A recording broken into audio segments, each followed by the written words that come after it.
Wicked.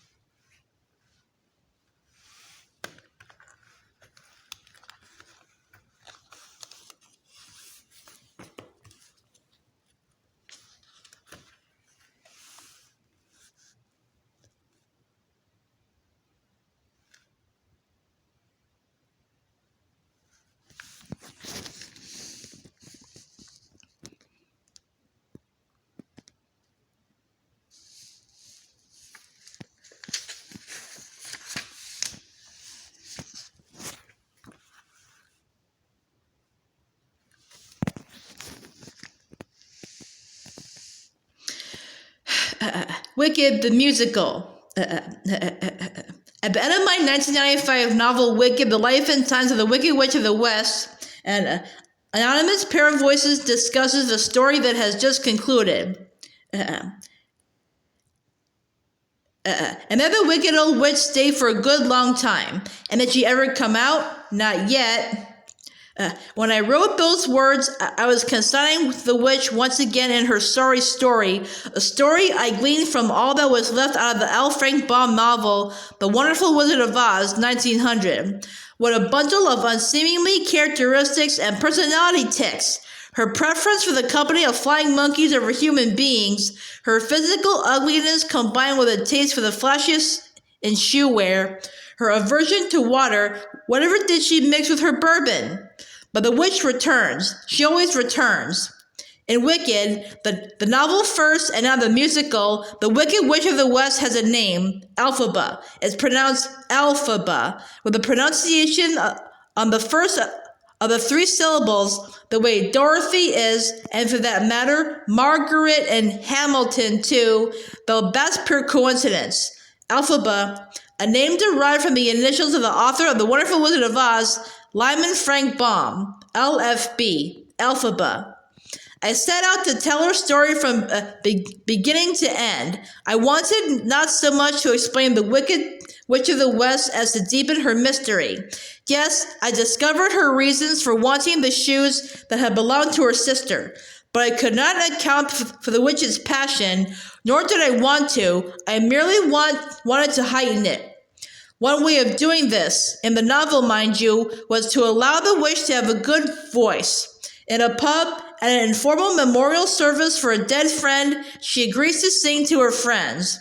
Elphaba made up a little song on the spot, a song of longing and otherness, of faraway and future days. Strangers closed their eyes to listen. The melody faded like a rainbow after a storm, or like winds calming down at last.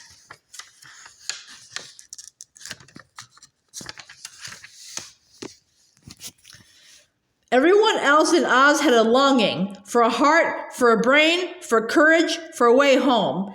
Surely the Wicked Witch of the West wanted something other than shoes. What was it? Vengeance? Justice? Love? Death? An accompanist? When Stephen Schwartz approached me with the notion of turning Wicked into a musical play,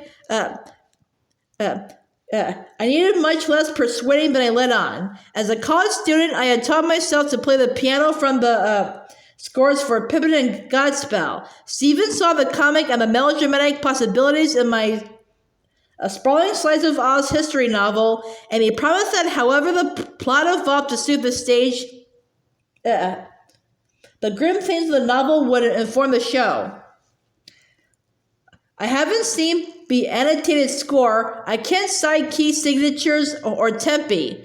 I do know that from the opening anthem's foreboding figure of notes, an attempt to step up out of a minor key toward a mode of relief, if not joy, it seems to me. The score for Wicked respects the book's tensions and ambiguities. Comic numbers harbor sinister or poignant implications. Darker modalities cloak hints of rescue and repair. The music underscores one of the themes of the story. Appearances are deceiving. Winnie Holzman, who wrote the book of the play, has honored the intentions of the original and made Wicked her own. Galinda still becomes Glinda, Elphaba becomes the witch, and they both grow concerned about each other and their world in ways that slightly derive from the novel but are enchanted into something else again. As for the production, I can only say that the principals and the chorus inhabit their roles with a fervor that makes me fear for my sanity at times. They can seem more real than the figures who once lived solely in my head. But special sort of spell the cast will last and last. The Wonderful Wizard of Oz was published more than 100 years ago. That means that, after 100 years, the Wicked Witch of the West, my pretties, is still out there. I couldn't be happier.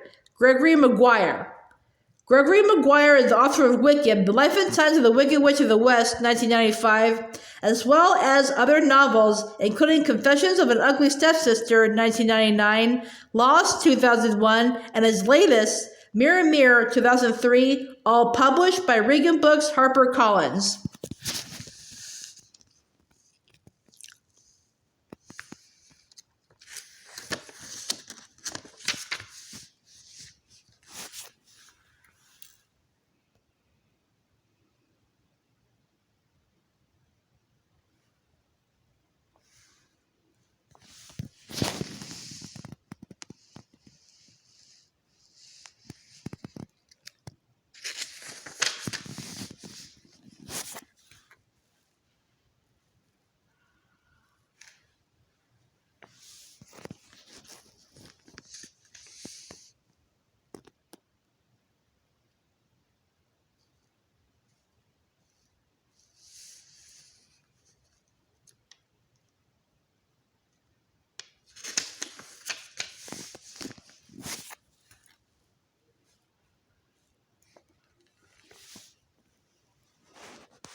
Lyrics reprinted by permission of the author. All rights reserved. The Great and Terrible Oz. Wicked opened at the Gershwin Theater, New York on October 30th, 2003.